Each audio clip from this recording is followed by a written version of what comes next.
and it's usually a progressive condition. Now the rate differs from individual to individual. Most commonly, it is caused by high elevated eye pressure or intraocular pressure or IOP. You should know all these three terms. They are used interchangeably in your treatment. So the nomenclature is very important. Some patients may develop glaucoma at normal ranges of pressure also. So optic nerve worsening can occur at normal pressure, but in very few group of individuals, which we will discuss later. Now, how common is glaucoma? In the number of people aged 40 to 80, it was around 64.23 million in 2013. Now it's approximately estimated to be around 76 million internationally, and by 2040, it is going to go even further. Now, in India, it is the second leading cause of blindness in adult population. The estimated prevalence for India is 11.9 million, which is a whopping number, and 2.6% of the total population is affected. So you can realize the magnitude of the problem. Even more so, 90% of these are not detected at all. Now, this is a very, very dangerous situation, considering that it can lead to blindness if unattended. So, why most cases are missed? That is because of lack of awareness and seriousness in the general population, because most of the disease is asymptomatic and initially very slow. Level of knowledge and information is also poor in most sectors of the Indian population, and there is no easy way to detect. You need a dedicated eye examination by a reasonably experienced person. Now, what are the various types of glaucoma? It's very, very important for us to know, because the treatment paradigms as well as the prognosis as well as the method of treatment differ in the two diseases. They are grossly divided into open angle type and angle closure type. Now, angle is the part of the eye in between the iris and the cornea. You can magnify that area. You can see it like an angular structure, so it is called as the angle. In this area, there are numerous pores which are in thickness or in microns, and they drain the fluid that is generated in the eye, that is called as the aqueous humor. Aqueous because it is water-like fluid. So there is a balance between the secretion and the drainage in a normal eye. In angle closure, however, it's as if, many people you can see trying to squeeze through this door. So too much of flow in a very narrow space. So when this angle becomes narrow, it becomes like this people squeezing through the door when somebody is forcing it shut. So this tries to become narrow so that the aqueous cannot go out, and that is narrow angle glaucoma. Whereas when the angle is wide open, but all those small micron size channels are clogged, and then the aqueous does not percolate, leading to an imbalance in aqueous humor inflow and outflow, and this causes increase in intraocular pressure, which is most common cause of glaucoma. So who are at risk? Patients with age more than 40 years, those who have family history of glaucoma, those people who have high number glasses, especially minus numbers, diabetes, eye inflammation and multiple surgeries on the eye, and people who have history of steroid use in any form, may it be in the eye or otherwise. So all these people who are having these criteria satisfied should be very careful, and they should keep it at the back of the mind that they should keep their eye pressure in check. What are the symptoms that raise suspicion of glaucoma? Now, this is the biggest problem. Most patients are asymptomatic and they are detected on routine exam. So, having a routine eye examination after the age of 40 is a must. Even before that, once in 2 years is an ideal time. Frequent falls or banging into objects or different persons is very common because of field effects. Pain around eyes, especially in the brow region, is common. Intermittent blurry vision, frequent change of glasses, and seeing halos around light, especially at dawn and dusk. These are the common symptoms, but it is always important to remember that most of these are asymptomatic. So rest of them will fall into this category, but doing a routine eye examination is the easiest way to detect. However, the pressure can be elevated. The presence of any one of these can be due to various other reasons also. So there is no need to be paranoid if you have symptoms, but keep them at the back of your mind. And if you have them, then definitely see a eye doctor.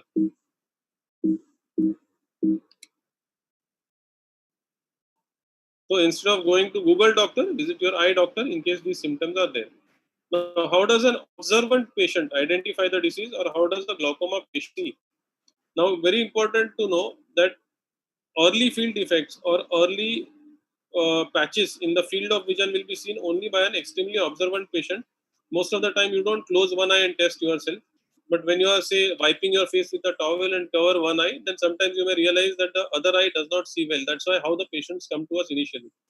So here you can see that these are the small field defects that patient is having initial blurred vision. This is the normal picture. You can see this kind of ground glass appearance in the sides, or you can see these dark patches kind of thing. Now, when both eyes are open, these blurs, black spots, or narrow areas of vision, they are masked by the open other eye. So most of the times, if the patient is very observant, he's only going to see these kind of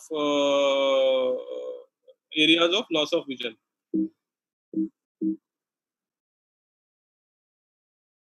So as we use both eyes together, these defects occur slowly.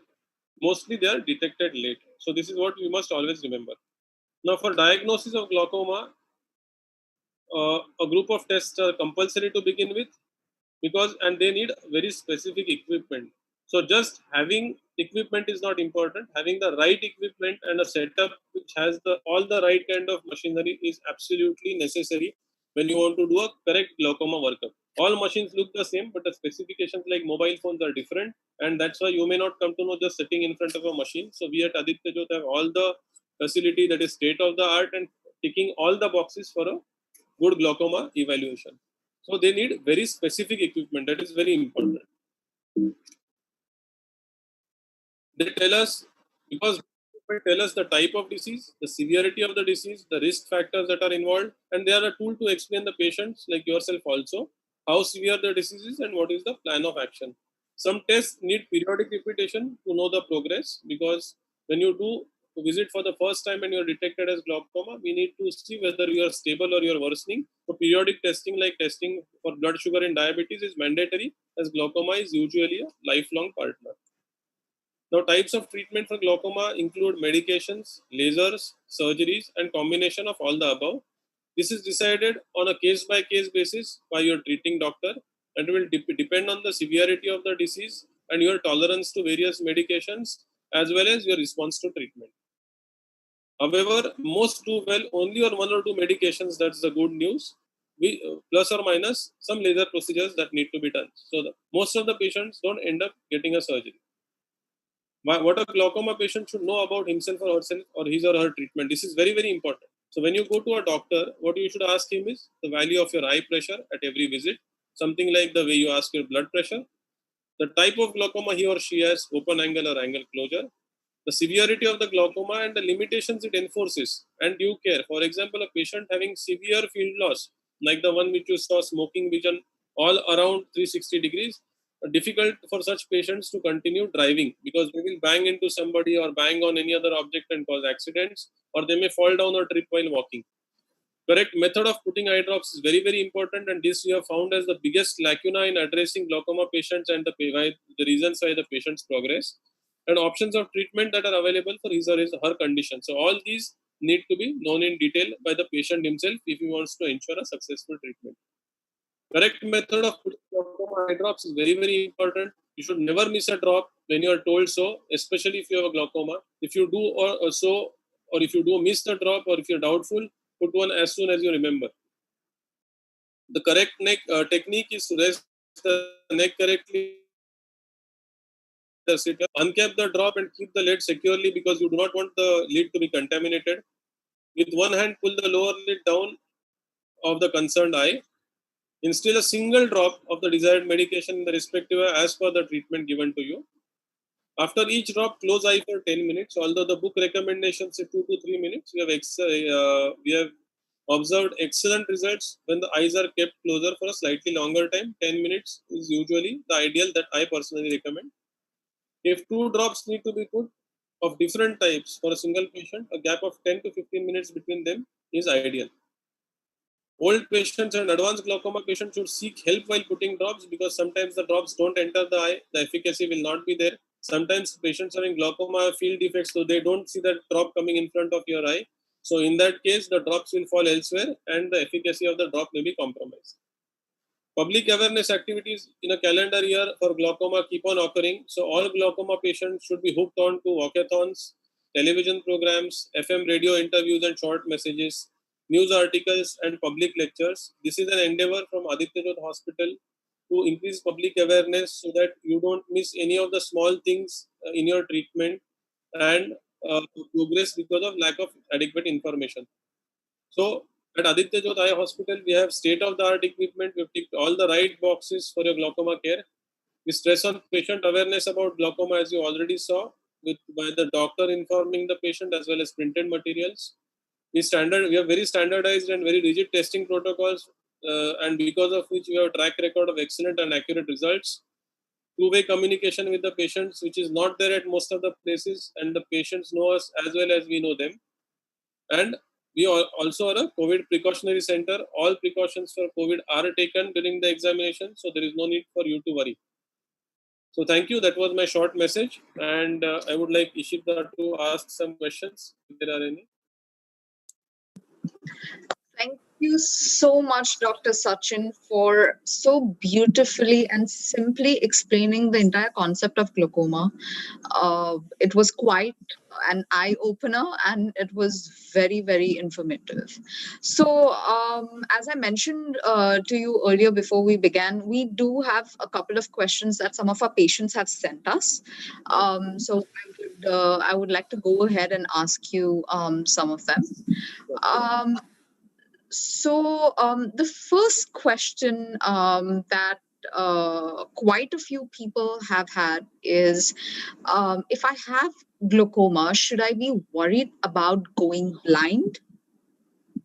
Yeah, so that's a very good question. That was the part about the fear psychosis, the slide that I showed you. Right. Most of the time, the information that is provided and said loudly is glaucoma is a blinding disease. So because of that, the moment anybody hears that eight-lettered word, everybody is extremely scared. But actually, the matter of fact is glaucoma is a blinding disease if you do not take your treatment seriously or you are not treated properly. So the way I have told you in these slides, if you follow all the right methods, then glaucoma related blindness is not very common. Although I wouldn't say it is absent, it does cause blinding complications in a few patients, but there are very, very few, and most do very well on treatment if they understand it properly. Okay, thank you so much for that. Is glaucoma preventable? Okay, so glaucoma per se is not preventable, but the progression of glaucoma is preventable. So, as in, once you are detected as a patient of glaucoma, then if you do the right treatment and the right kind of follow up, then the worsening of glaucoma can be stopped. Secondly, there are certain kinds of glaucoma that is due to use of steroid medications and all indiscriminate use of eye drops over the counter and all these kind of things. Definitely, these are preventable causes of glaucoma because these are due to acts of commission or negligence on the part of either the dispensing person or the patient, and these can definitely be preventable. So, steroid induced is one such glaucoma where you can definitely prevent if it is due to drug abuse. So some of the glaucomas like these are preventable, but most of the time these kind of primary glaucomas that we say are because of the structural predisposition and the genetic predisposition cannot be prevented, but they definitely can be managed very well. All right, thank you so much. What are some of the risk factors of glaucoma? So as I told you already in my slide, the risk factors of glaucoma are any person above the age of 40. Aging is a natural risk. If a patient has a family history of glaucoma, if there is a strong family history in your immediate parents or your grandparents, you need to be screened regularly. If a patient has a high minus number, that is high myopia, if a patient has undergone multiple surgeries in the past because of which the eye structure is altered, or if the patient has been using steroids in any form, maybe some patients have using steroids from some other respiratory disease or kidney disease, all those patients need to undergo regular eye checkup to check their eye pressure because steroids in any form can cause increase in eye pressure. So all these factors are risk factors for glaucoma, and these such patients need to be extra careful on their follow-up.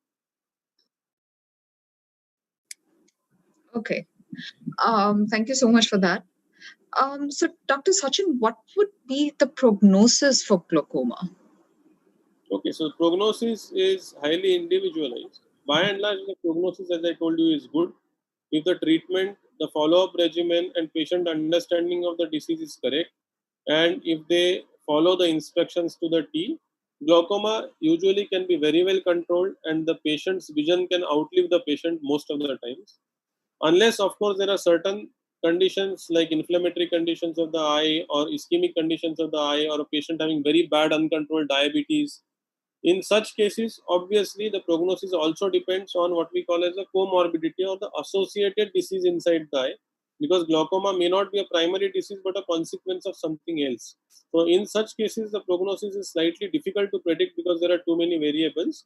But in in primary glaucomas, the disease control is pretty good with the correct treatment. Okay, thank you so much for that. So you did mention about the tests for glaucoma, but are all the tests you mentioned important for the treatment, and do they have to be repeated like 2 or 3 times a year? Yeah, that's a very good question because many people ask these questions when we tell them to repeat the tests. Although with us, that's not the case because in the first visit itself, we tell the patient what is expected of them and why these tests need to be done. So the ethos and the logic of doing repeated testing in certain tests is always told to them before they start the treatment. So almost I can say, or I am happy to say that 100% of our patients at Aditya Jyot follow up diligently because they understand every aspect of their treatment. So some of the tests have to be done only once, that is at the beginning of the diagnosis of the disease, and some tests need to be repeated. That the individual doctor will tell you depending upon the type of glaucoma that you have, which tests need to be repeated. But by and large, the field of vision and the OCT and the photograph of the optic nerve, these three tests need to be repeated periodically. Out of which the field of vision has to be repeated the maximum number of times because that is the test which is used to modify the treatment. So usually in the first 2 years, patients need to undergo around 3 to 6 field tests, and that is because the basics on which the machine works to detect change over time needs those many tests according for statistical calculations. So some, if you need to All reuse the right, thank you so much for clarifying that. yeah, at the regular times. Okay, all right. Okay, Dr. Sachin, the next question here is again a very common one. How can one reduce the damage from glaucoma? So that is also a very important question, and that's a misconception. As I told you, glaucoma is a progressive disease causing irreversible blindness. So once you've lost certain part of your visual field, that cannot be reversed. So that is the most unfortunate part of glaucoma. So preventing worsening, not preventing glaucoma, mind you, preventing worsening of glaucoma is the aim of our treatment. So if the whatever the damage that is caused to the patient already in his visual field or the loss of visual field, that cannot be unfortunately reversed. So this is one thing we should always know, and that should put all the seriousness into your head about being very very meticulous about treatment, because what is lost cannot be regained back as of now, at least till date. Okay. Dr. Sachin, we have a question from someone who's watching us right now. So the question is, if glaucoma is hereditary and if one brother has it, how can the other sibling avoid it from having it? See, you cannot avoid having glaucoma if you have a family history. If you have a family history, you should be more. Dr. Sachin? Yeah. Hello. Yeah. Yeah. Yeah. So, Okay. are you seeing me? Yes, Yeah. yes. So you cannot avoid having glaucoma, but the moment one sibling is detected of glaucoma, you should be extra careful and vigilant about your own examination, because these genetic factors, they cannot be modified. For example, the dimensions of your eye or certain traits that are inherited or certain genes that predispose to the resistance of your outflow pathways that you cannot change, unfortunately. So the moment you have a relative who's like a sibling, first degree relative who's detected of glaucoma, it's your duty to get yourself checked and get yourself detected early, just in case you, God forbid, you have a problem. Otherwise, you should be vigilant and be very regular with your eye examination. That's all you can do. You cannot prevent it from occurring once you have a genetic predisposition for it. All right. Thank you so much. Now, next question that one of our patients sent us across earlier was, as a patient, what are my duties for ensuring successful treatment?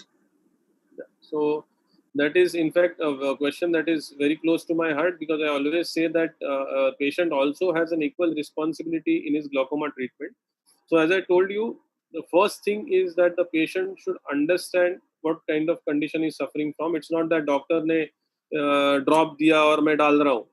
They should be very very responsible. What medication they put, at what time they are putting, they should be putting at the right time every day. If they miss, they can put maybe a few hours here, but daily dose of medications according to schedule is mandatory. Number one, the regular follow-ups as per the instructions of the doctor are very very important, because the rate of follow-up is decided depending on the severity and the rate of worsening. So you have to be very very particular about following up at the right time and following all the instructions given by a doctor. Doing proper eye closure after putting the drops is very very important. If you cannot put, then you have to have some social, domestic help or some social support who can do it for you. And above all,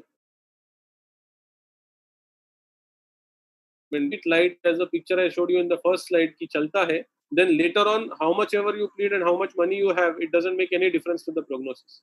So it's very very important that you fulfill your duties properly, and if you do that, then most of the time the outcome is very good and the vision remains stable over time. Okay, thank you so much for that. Now, the next question again is quite a common one. What are some of the activities that I can do while I recover from a glaucoma surgery and post the healing phase is over? Are there any restrictions around that?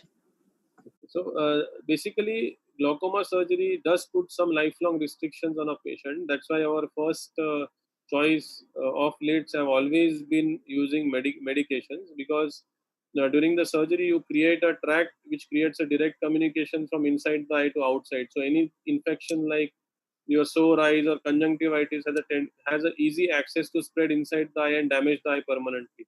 So, having said that, it's very, very important. Aftercare in glaucoma surgery is extremely, extremely important. Not that it's very difficult or it's impossible, but some activities like swimming and splashing water on open eyes and all these habits have to be given up permanently, because these can cause infection and easily damage the eye and cause permanent loss of vision. So certain lifestyle restrictions do come, but glaucoma surgery has to be done when it is extremely necessary, and then that you cannot avoid in certain situations. But having done that, you have to be very responsible in your ocular hygiene. You don't have to touch your eyes repeatedly. Like if you're somebody is a habitual has a habit of picking the eyes or rubbing the eyelid margins or the angles of the eyes, all those habits have to be stopped completely. Swimming is no way allowed after the surgery.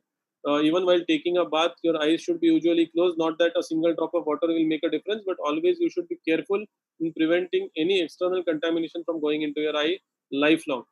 Wearing protective glasses is a good option. If you don't have a number, then you can wear sunglasses for protection, so that dust and dirt particles don't go into your eye.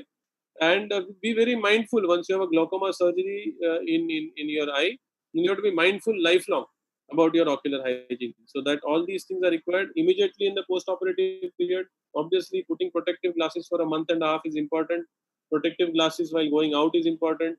Activities like bending, coughing, I would rather, if you have cough or your constipation, they need to be treated. And activities like bending and lifting heavy weights are always forbidden for at least a month and after surgery. All right, thank you so much for that. Um, so, Dr. Sachin, how long does the post-op medication need to be continued? See, that again depends on individual case. In the best case scenario, medications can be stopped after a couple of months. That is, sometimes what happens, the success of the surgery in reducing the eye pressure, that's our aim, right? So, success of the surgery in reducing the eye pressure depends on the individual healing capacity or the healing response post surgery. So, depending on that, Some people may require no medication. Some people may require one medication, which may be a glaucoma medication again. Some people may require two, or some people maybe need to be shifted back to all the three medications. So it all depends on the individual case. The follow-up is very, very important. Follow-up, unfortunately, is lifelong. You cannot be away from a glaucoma specialist ever once you are, like, you are wedded to the glaucoma specialist, if I may say so. And that's why you have to be, following up correctly at the given times. And these eye drops, the installation of eye drops is very, very important. And even after the treatment, like for example, you have two kinds of medications. One is pressure lowering and one is steroid medication, which are used for healing. So depending upon your individual case, the medications can last from 1 month to even 1 year to even 2 years. And if you need to add a glaucoma medication after surgery also, that may even continue lifelong. So each of the things are dependent upon your individual case and how your surgery responds and how the healing response takes place. All right. Um, Dr. Sachin, is there likelihood of having any complications during or after surgery? Yeah, see, because glaucoma surgery, as I always say, is against the law of nature. That is, you're trying to create a passage from inside the eye to outside the eye, and it is the natural tendency of the body to heal that passage and close it. We have to use certain chemicals or certain modifications to the tissue so that the passage does not close down and the glaucoma surgery does not fail. Having said that, it comes at a cost, and such kind of use of chemicals, you cannot predict the healing response, although the dosage is scientifically studied, but each individual responds differently. So in the initial phases, you may get very low pressures or very high pressures, or you may need to undergo certain interventions like some stitching procedure or stitch removal procedure. All these procedures are a part and parcel of normal glaucoma care. So it's not that if a doctor tells you to come to the operation theater twice or thrice after the surgery, it is something very disastrous. It is a commonplace in glaucoma surgery, because the special thing about this surgery, it is against the law of nature. No other surgery is against the law of nature except glaucoma surgery. So when you're trying to keep a passage open, it is against the principle of healing. So when it's against the principle of nature, some unpredictabilities are going to be there, but all that can be managed if you have a proper understanding of the whole procedure. All right. Um, Now, this question is, as much as you mentioned that it's Aditya Jyoth Eye Hospital takes all protocols very seriously when it comes to COVID. But someone has asked a question: is it safe to physically get our eyes checked during this COVID phase and have a glaucoma surgery if necessary? Yeah, there are two aspects to this question. One is it safe to undergo testing during COVID times? Now, COVID has become the new normal, and for how long it will stay the new normal, we do not know. So, everybody, all of us have the precautions in place. COVID is not very, very easy to transmit, number one. And COVID, most of the times when it has been transmitted due to negligence from the part of whosoever has got COVID. Once in a while, it can be due to extreme bad luck. But whatever precautions we take are according to standard internationalized protocols in Aditya Jyoth, and because of that, thus far, hospital is working for so many days. God, such would we have not had any problem, and we don't expect to have any problem. So visiting the hospital is perfectly safe because the social distancing protocols are followed, the chemical disinfection protocols are followed. As you already heard from Ishita, the wash guidelines are being implemented. So it's absolutely safe. As far as glaucoma surgery is concerned, if you have been advised the surgery, treat it as urgent, and a surgery needs to be done. Again, in surgery, there are certain protocols and restrictions that have been put in place and that have been followed. And by God's grace, till now, we did not do not have any case where such transmissions have taken place. Although transmissions can commonly occur when the patient travels to and fro from the facility. So it is very important for the patient, because if you are coming by common transport or public transport, or even if you have some via media by which you are going to come in contact with any place that is not having these protocols in place, then definitely you stand a risk. But wearing gloves and wearing good three-ply mask will definitely prevent you from getting COVID anyway. So it's definitely safe to perform a surgery and visit a hospital in this period. All right, thank you. That's a huge sigh of relief. So we have another question from the audience once again, and the question is: why should we keep our eyes closed for 10 minutes Yeah. after applying the glaucoma drops? Yeah.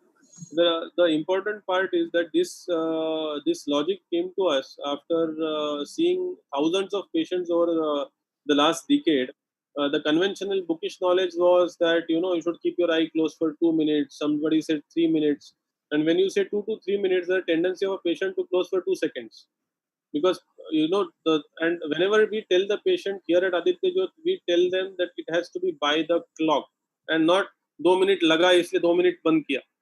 Because what happens is the moment you start opening your eyes and you start blinking, the drop gets diluted by the tear film and then gets washed away into the nose. So if you and into the throat, so you will see that a patient is very kadwa lagta hai. When you put the drop, it comes into the throat immediately. The moment the patient tells you that, you are sure that he is opening the eyes immediately.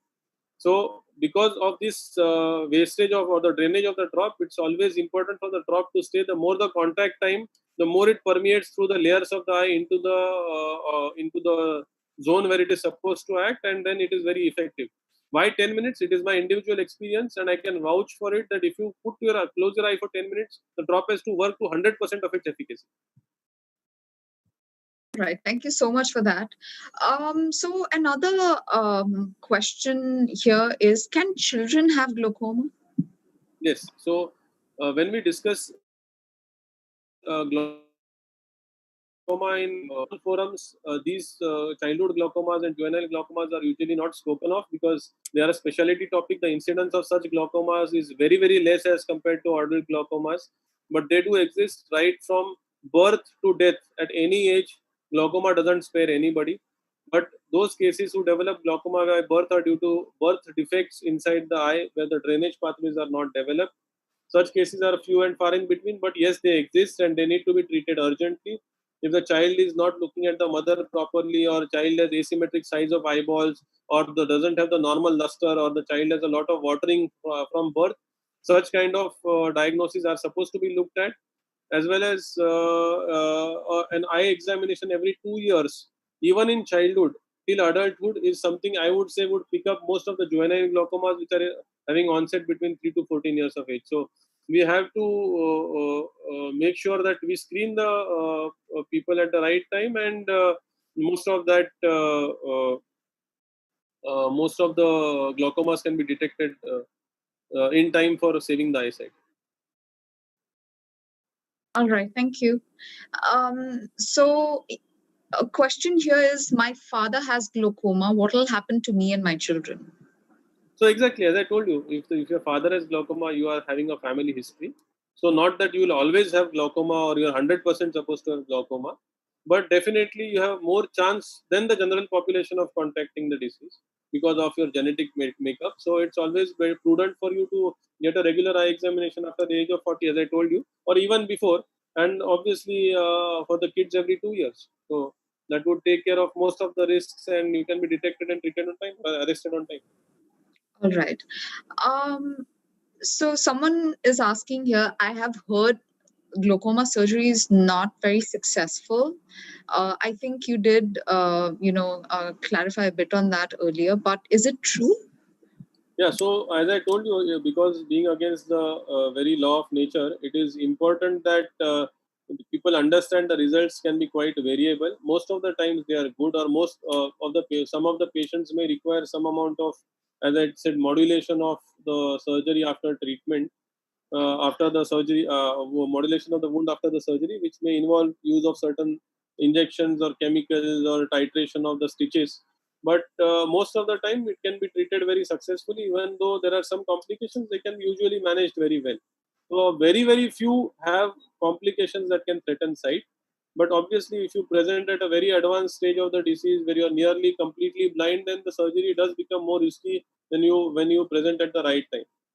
So there are complications, as there are complications in any surgery, but sight-threatening complications, I would say, very few and far in between.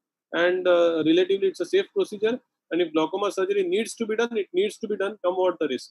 Okay, so that is very, very important. If a decision of surgery has been conveyed to you, it has to be with some kind of very strong evidences pointing towards it. So ask your doctor be well informed, and if he said so, then you can go through it, and most of the time it is very successful. All right. We have a question here. I think a doctor has asked us this. So, is the field of vision patient dependent? And if so, how can a patient get trained for that? Yeah, so absolutely, it's a patient-dependent investigation because the patient has to perform the test. For that, the understanding of the test is very, very important. For that, we need an excellent optometrist to conduct the examination. So, at the hospital at Aditya Jyot, we have a specially trained panel of optometrists who deal only with perimetry. There are very, very strict instructions in place, very strict protocols in place. We get patients coming from outstation only to do perimetry because they realize the difference that our protocols make in the results and the way the tests are conducted and they are instructed here. So it's very, very important that we have the right, I mean, you have the right people in place, the right testing conditions where there should be absolutely no disturbance, and the what is expected of the patient has to be conveyed to them in no uncertain terms, and repeatedly till such a level that the patient becomes expert and the patient is fearless and without any mental tensions during the test. So we need an optometrist team which is very, very dedicated and very, very hardworking, and we have it at the hospital. So we are getting excellent results, and even our patients vouch for that. Right. Okay. One of the last questions that I have here is, and I think you very beautifully also explained the way to administer eye drops, but eye drops seem to be the mainstay of treatment. So, is there anything else that a patient needs to remember about putting eye drops? Yeah, the main thing about putting eye drops is closing the eyes and putting the drops in the right way. So that's why I kept a slide dedicated to just putting eye drops, although it may seem very trivial thing, but it has caused the maximum loss of vision or progression of field because patients have not either put the drops properly, understood the significance of putting drops, or not closed eyes. So it would be not very wrong if I tell you that almost 50% of the patients I get, which I see coming from elsewhere, do not close their eyes for more than even a few seconds. So just by changing that one habit, even patients have realized the difference, and they come and tell us the subjective feelings are better because the pressure control over 24 hours are better, and we see that immediately the pressure drops with the same amount of medication without any side effects. Because if you close for a lesser time, your side effect profile remains the same, but the effective efficacy of the drop goes down. So it's very, very important that the drops are administered in the right way and in the right proportion. All right, thank you so much. I would like to ask the audience at this point if they have any more questions. If yes, please feel free to ask us before we can wrap up the session.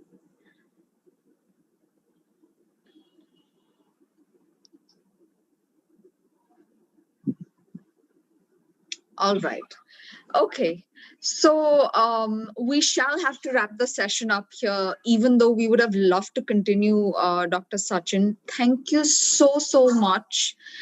It was not just a pleasure to have you speak to us and so patiently answer all the questions so meticulously, but also helping the audience become more aware and comfortable with with the concept of glaucoma, which often is so scary for a lot of them.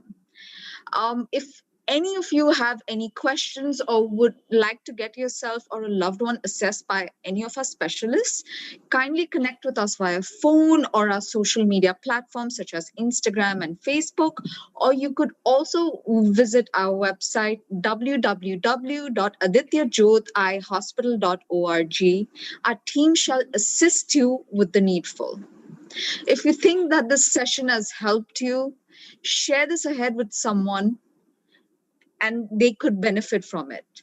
And stay tuned for our next session next month, which will have another specialist. Until then, thank you so much for joining us and investing your time on this beautiful Sunday evening. Stay home, stay safe, and stay happy. Thank you so much.